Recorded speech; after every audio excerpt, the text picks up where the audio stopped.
अमेरिकी राष्ट्रपति Donald Trump ने मिडिल ईस्ट में 3500 अमेरिकी मरीन्स को उतार दिया, जिसके बाद से अब ईरान के साथ जमीनी युद्ध की आशंका बढ़ गई है। अगले 24 घंटे ईरान के लिए बेहद भारी पड़ने वाले हैं। अमेरिका ईरान पर बहुत बड़ा हमला कर सकता है।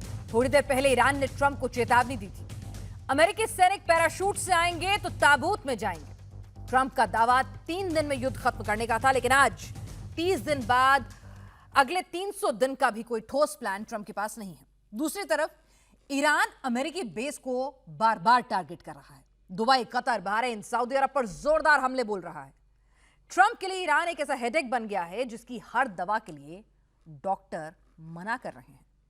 इस हेडेक की हर टैबलेट के जानलेवा साइड इफेक्ट हैं। और तो और ट्रंप के लिए सरदर्द सिर्फ ईरान नहीं, और भी बहुत सी आफतें हैं। कौन कौन सी, ये रिपोर्ट देखिए।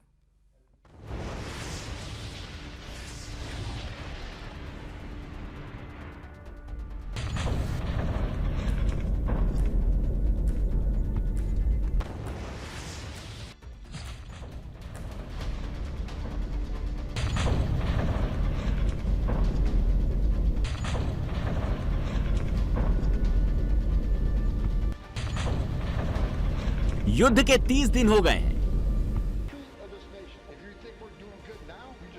ट्रंप न ईरान की रिजीम चेंज कर पाए,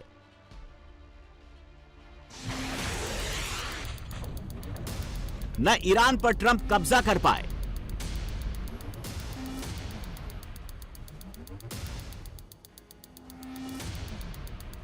न ट्रंप हॉर्मुज का कुछ कर पाए।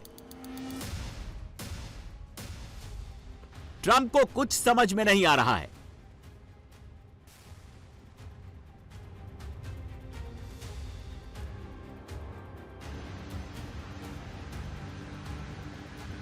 ईरान पलटकर बहुत मार रहा है। सच्चाई तो यह है कि ट्रंप के लिए ईरान बहुत बड़ा हेडेक बन गया है। हालत यह है कि इस वक्त ट्रंप सिर्फ कागजी शेर बनकर रह गए हैं। बड़ी बड़ी बातें करने वाले ट्रंप ईरान के आगे ढेर हो गए हैं। इसी से समझ लीजिए कि ट्रंप की हाईटेक मिसाइलें, बड़े बड़े फाइटर जेट्स, बड़े बड़े डिफेंस सिस्टम, सब में ईरान ने छेद कर दिया है। सैकड़ों मिसाइलें मारकर, ईरान की पूरी नेवी को डुबोकर, ईरान की एयरफोर्स को तबाह करके भी ट्रंप कुछ भी हासिल नहीं कर पा रहे हैं। अब ट्रंप जमीनी लड़ाई लड़ने जा रहे हैं। अमेरिका की यूएसएस ट्रिपोली और 31वीं मरीन एक्सपेडिशनरी यूनिट, जो आमतौर पर जापान में तैनात रहती है, यह यूनिट ताइवान के पास एक्सरसाइज कर रही थी। यूएसएस ट्रिपोली पर सवार करीब 3500 मरीन और सेलर्स को अब मिडिल ईस्ट की ओर भेज दिया गया है। लेकिन सबसे बड़ा सवाल तो यह है, क्या ट्रंप के 3500 मरीन हॉर्मुज को ईरान से फ्री करा पाएंगे? अगर कब्जा कर भी लेते हैं तो युद्ध में आगे क्या होगा? क्या ट्रंप की आर्मी ईरान के खार्ग केशम पर कब्जा कर पाएगी? अगर कब्जा कर लेती है तो ईरान का जवाब क्या होगा? सच्चाई तो यह है कि जिस तरह से ईरान की तैयारी है, जिस तरह से ईरान युद्ध लड़ रहा है, जिस तरह से ईरान ने पलटवार किया है, ट्रंप के लिए आसान नहीं है। क्योंकि ट्रंप के लिए सबसे बड़ा हेडेक ईरान का खार्ग है।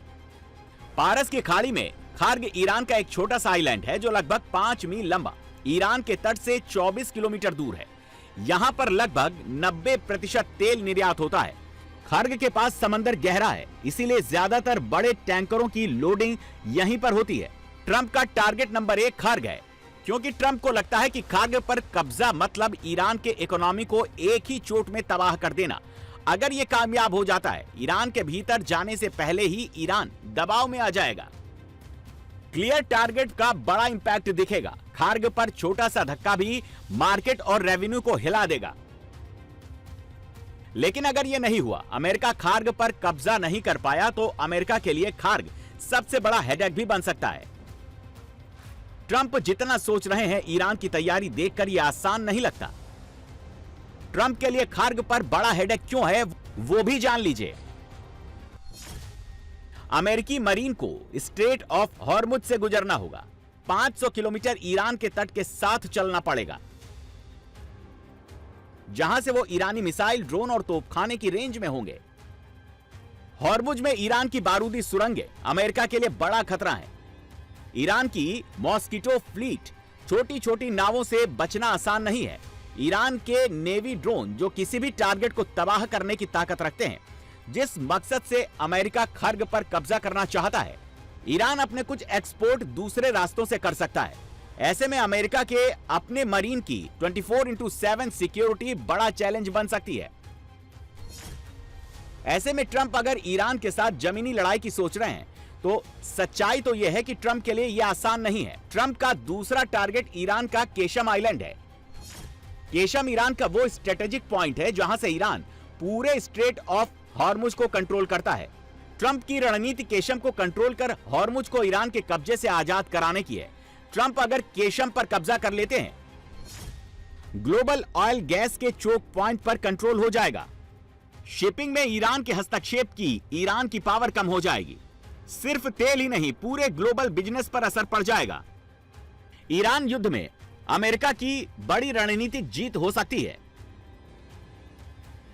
लेकिन अगर अमेरिकी रणनीति फेल हो गई, ईरान ने अमेरिका को टफ फाइट दी, तो केशम और हॉर्मुज पर कब्जे का प्लान अमेरिका के लिए दूसरा सबसे बड़ा हेडेक साबित हो सकता है। ट्रंप के लिए यह कितनी बड़ी चुनौती है।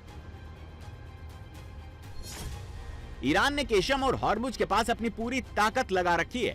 केशम के पास भारी किलेबंदी है, ईरान के मेनलैंड से बेहद करीब है। 1491 वर्ग किलोमीटर का केशम ईरान का सबसे बड़ा आइलैंड है। बड़ा होने की वजह से इस पर जल्दी कब्जा कर पाना मुश्किल टास्क है। अमेरिका को केशम पर कब्जा करने के लिए कई छोटे छोटे आइलैंड्स पर एक साथ एक्शन की जरूरत होगी, जो अमेरिका के लिए आसान नहीं है। अगर अमेरिका ऐसा करता है तो केशम एक बहुत बड़े युद्ध की वजह बन सकता है, क्योंकि ईरान झुकने के मूड में नहीं है और हॉर्मुज के नाम पर ईरान कुछ भी कर गुजरने के लिए तैयार है, क्योंकि उसे भी पता है कि अगर केशम हाथ से गया तो हॉर्मुज से कंट्रोल चला जाएगा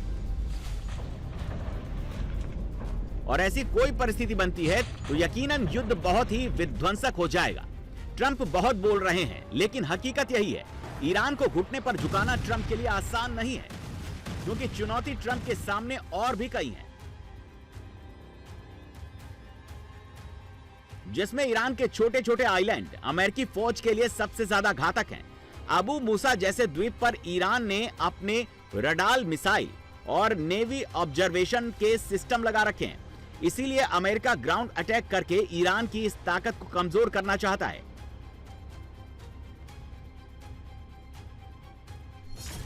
ट्रंप का तीसरा सबसे बड़ा हेडेक अबू मूसा आइलैंड है। अगर ट्रंप अबू मूसा पर कंट्रोल कर लेते हैं तो ईरान के बड़े टारगेट आसान हो जाएंगे, क्योंकि अबू मूसा ईरान की आंख है। अगर अमेरिका ने इसे डैमेज कर लिया तो युद्ध में बहुत बढ़त हासिल कर लेगा, क्योंकि इससे ईरान की सर्विलांस वाली पोजीशन कमजोर हो जाएगी, जिससे अमेरिका आसानी से ईरान पर बड़ा ऑपरेशन करने में कामयाब हो सकता है। अबू मूसा पर कब्जा कम लागत में रिजल्ट ज्यादा दे सकता है।